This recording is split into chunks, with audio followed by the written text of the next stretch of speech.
Mom lied. We're tight on money. Won't make it to your daughter's birthday. I nodded. But a week later, I opened Facebook and saw it piled with gifts for my sister's kids. I didn't cry. I took quiet action. By morning, Dad was on my porch, yelling. When my mom told me they wouldn't be able to make it to my daughter Ellie's 10th birthday because they were tight on money, I nodded like it was no big deal. I even smiled. That's what I always did. Pretended it was okay. Pretended I didn't notice the pattern.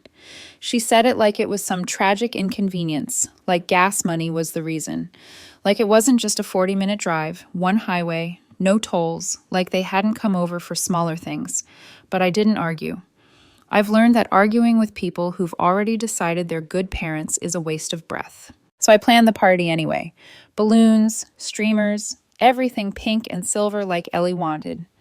I stayed up making gift bags, put little butterfly stickers on each one. The cake had 10 candles, and her name written in swirls. She asked once if Grandma and Grandpa were coming. I told her they couldn't make it. She didn't ask why. She just nodded, turned back to her puzzle like it didn't matter, like she already knew not to count on them. I thought that was the worst part, that my kid was already learning disappointment without even flinching.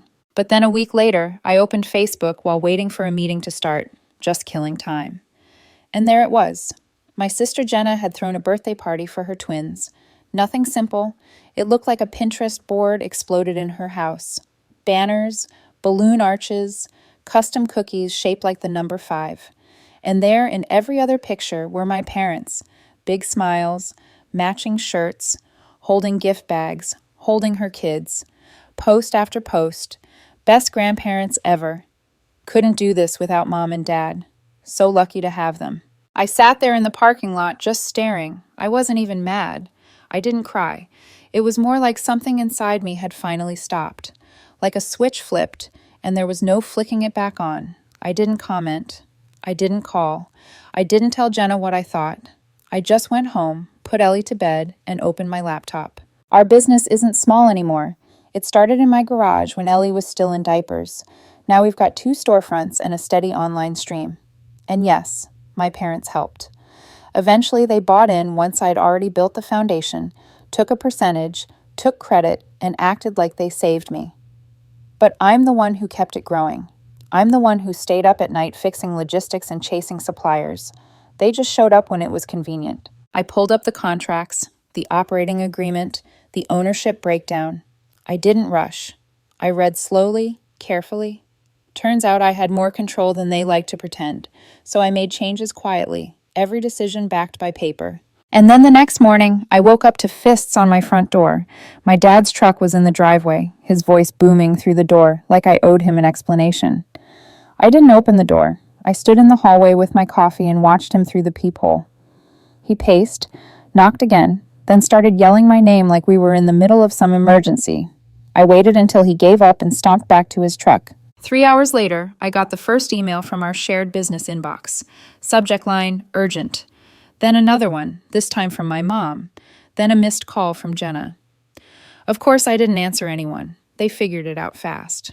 I'd frozen all non-essential transactions that weren't run through me, changed vendor permissions, revoked their access to certain systems. Nothing illegal, nothing even sneaky, just policy shifts, all above board and all within my rights as majority owner. By lunch, my mom was texting me long paragraphs filled with shock, confusion, guilt-flavored demands.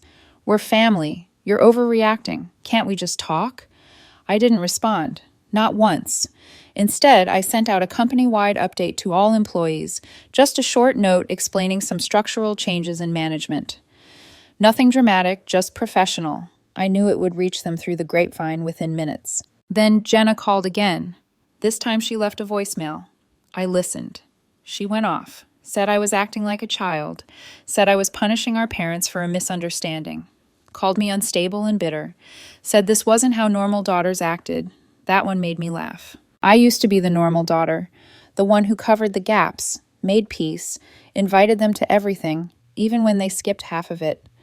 I was always the one trying, but now I was done trying. Done pretending they didn't play favorites. Done letting Jenna gaslight me into silence every time she got the bigger slice and told me to be grateful for crumbs. The next day, I walked into the office, the main location, and had a meeting with our attorney. She helped me draw up the paperwork I'd been planning for a while but never pulled the trigger on.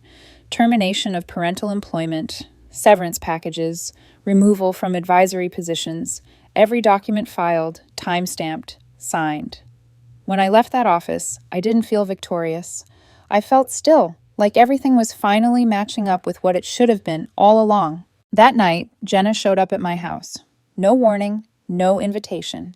She stood in my driveway like she owned the place and started yelling about how I'd humiliated our parents, that they were heartbroken, that I needed to fix this.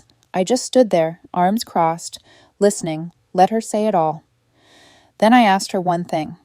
Where were they for Ellie's birthday? She didn't answer, just stared like I'd changed the rules of the game without telling her. But I hadn't changed them. I just finally started playing by them. After Jenna stormed off, I thought maybe things would finally quiet down. They'd lick their wounds in private, maybe throw a few passive-aggressive posts online, and eventually fade into silence. But that's not what happened. 2 mornings later, I got a LinkedIn notification I wasn't expecting. My dad had updated his profile. New headline, former co-owner at our business name. That was it. No new position, no consulting gig, just that word, former. An hour later, my mom did the same. She added some cheesy quote about letting go to grow and made her profile photo a stock image of a sunrise. No mention of what actually happened, just enough to look dignified while they tried to save face. I laughed, but only for a second, because right after that, a supplier emailed me. One of the few my dad actually brought into the business years ago. He said he'd heard there were changes and that my father had called him, asked if he should still work with us. I asked what exactly my dad said, and he forwarded me the voicemail transcription. There it was in black and white, my dad throwing me under the bus. He said I was unstable, said I'd taken over and made emotional decisions, claimed I'd ruined the foundation of the company, and that he was just trying to protect what we built. He was asking people to consider their long-term loyalty. He wasn't just upset. He was trying to undermine me from the outside, quietly, cowardly. He thought he could turn people against me before they knew the full story.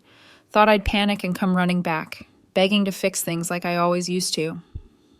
But I didn't panic. I forwarded that message to our lawyer. Then I sat down and looked at something I hadn't touched in a while, the financials. We had one lingering account, an old shared access business account they were still attached to from the early days. I called the bank and removed them from it completely, something I should have done a year ago. I was halfway through filing the paperwork when my phone buzzed. My mom, then Jenna, then my mom again. I ignored them all, but the next one made me pause. My ex-husband. We don't talk unless it's about Ellie. He's not the dramatic type. So when I answered, I braced myself for some emergency at school. He said this, "So, your mom called me." I didn't speak. She told him I wasn't doing well, that I'd had some sort of breakdown, that I was making rash decisions, and that maybe he, of all people, could talk some sense into me. She tried to get him to intervene. She actually thought he'd be on her side, like we were still married. And he had that kind of access to me, like she still controlled the narrative. He said he told her not to call again, that whatever was going on, he trusted me to handle it. Then he said something I didn't expect. Honestly, it's about time. We hung up. I just sat there for a second, processing it.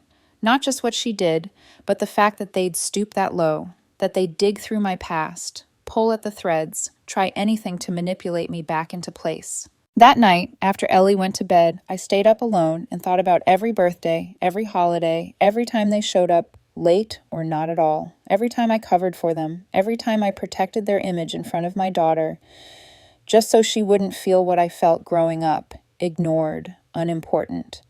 I wasn't doing that anymore. They didn't lose a daughter. They lost a boss who carried them. They lost access to the thing I built while they kept showing up with open hands and empty intentions. And in the silence that followed, I realized something else. I didn't miss them, not even a little. The documents were finalized on a Thursday right after lunch. I was sitting in the corner office, the same one I used to share with my mom when we first expanded. Back then, I thought it was symbolic, proof that we were building something together.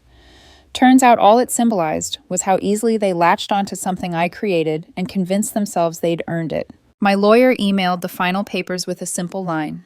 "Let me know once you're ready to sign." I clicked open the PDF. Page after page.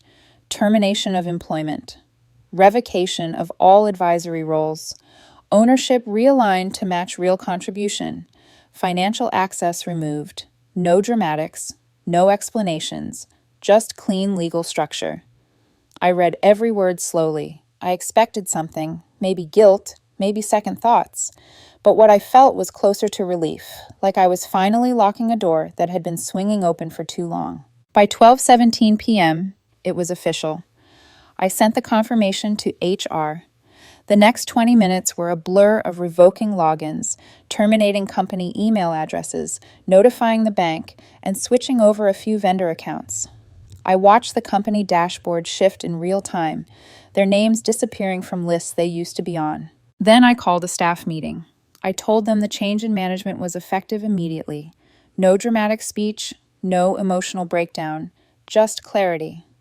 My parents no longer represented the business. Their chapter here was closed. Some people looked surprised. A few didn't even blink.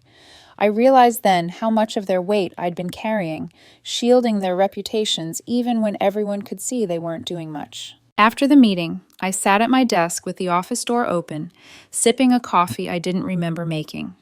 I should have felt proud, empowered maybe, but what I felt was something quieter, like the ground had finally stopped shifting beneath me. And then, right on schedule, Jenna lost her mind. 6 missed calls.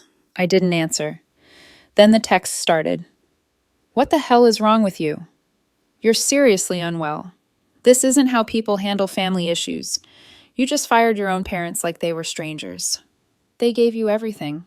You're jealous. I'm the favorite. You always have been. That one didn't sting. It just clarified everything. She said it with the kind of certainty that comes from a lifetime of knowing something and enjoying it. I didn't reply. The next morning, Jenna showed up at our main office. She walked in like she owned the place, told the receptionist she was here to sort this mess out.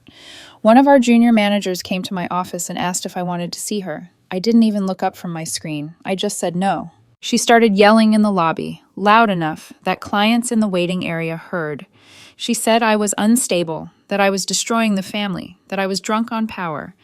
She kept demanding to see me until security, real security, escorted her out. No one argued. She was just gone. 2 hours later, she sent one last message. You've lost your mind, and you've lost your family. I stared at it for a second, then deleted it, because the truth is, I hadn't lost anything. What I lost was the illusion that we were a family in the first place. And once that was gone, all that was left was a company finally running the way it should, a daughter who was finally being prioritized, and a woman, me, who no longer had to bend over backward to be acceptable to people who never chose her first. After Jenna's meltdown at the office, everything went quiet. No calls from my parents, no emails, no text, not even a single cryptic Facebook post. They went radio silent, and for the first time in months, my phone didn't feel like a loaded weapon in my pocket.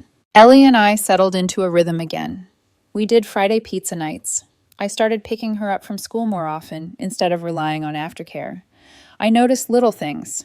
She smiled more, asked fewer questions about people who never bothered to show up, and stopped pretending not to be disappointed. I thought maybe that was it, that they were gone for good. But of course, the silence wasn't peace. It was buildup. The only one who kept poking the fire was Jenna. She wouldn't let it go. She started messaging our mutual friends, telling them I'd gone full dictator at work, that I'd destroyed the family business out of spite. She even claimed I'd had a breakdown and was planning to sell the company to some corporation. None of it was true, but the rumor mill was moving fast. I ignored her until the day she crossed the line. Ellie had a school event, one of those bring-your-family type assemblies. It was small, low-key, just a class presentation and cookies in the cafeteria. But Ellie was excited. She kept asking who would be there. I told her it would just be me. But when I walked into the cafeteria, Jenna was already there, standing next to a table, chatting up another mom like she belonged. She wasn't on the guest list. Ellie wasn't even in her kids' class. She had no reason to be there except one, me. I walked over, calm but direct, and asked her what she was doing. She smiled like nothing was wrong and said she just came to support her niece, like this wasn't the first time she'd hijacked something that wasn't about her. Ellie saw us talking and ran over. Jenna bent down and hugged her like we were all one happy unit. Ellie smiled out of habit, not happiness. I could see it now. That automatic response my daughter had developed, trying to make things okay even when they weren't. After the event, I waited until Ellie was in bed and called Jenna. She answered already smug, already loaded with fake innocence. I told her to stay away, that she wasn't welcome at school events, at the business, or at my house, that she had made her position clear, and I was done trying to keep the peace. She didn't yell, she didn't cry. She just said one thing. They're still our parents. You'll come crawling back, you always do. Then she hung up. I sat in the dark for a long time that night, wondering what kind of person keeps reaching into someone else's life just to cause chaos.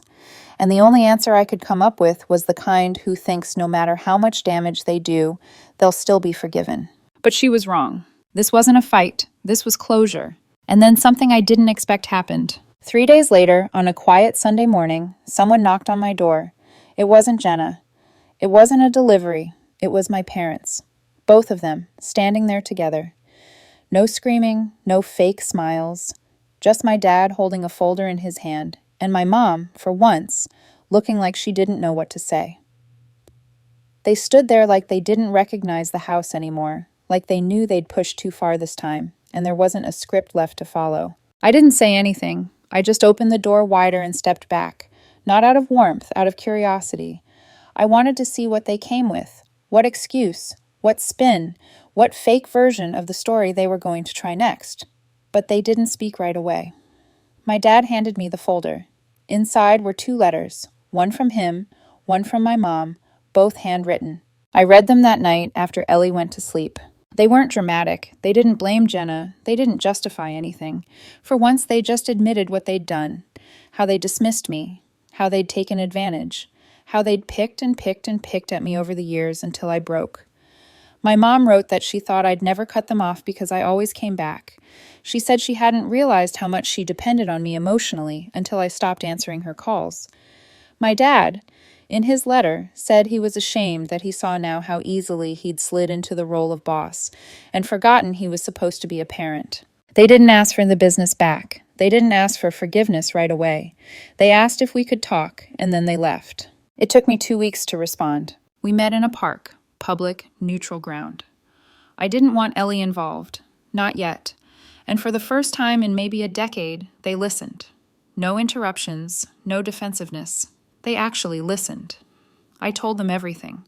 Not just about the birthday, but about years of feeling like the backup child, about being used, about the way they always showed up for Jenna and somehow still expected me to show up for them. They cried quietly, but again, no drama, no guilt tripping, just sitting in it.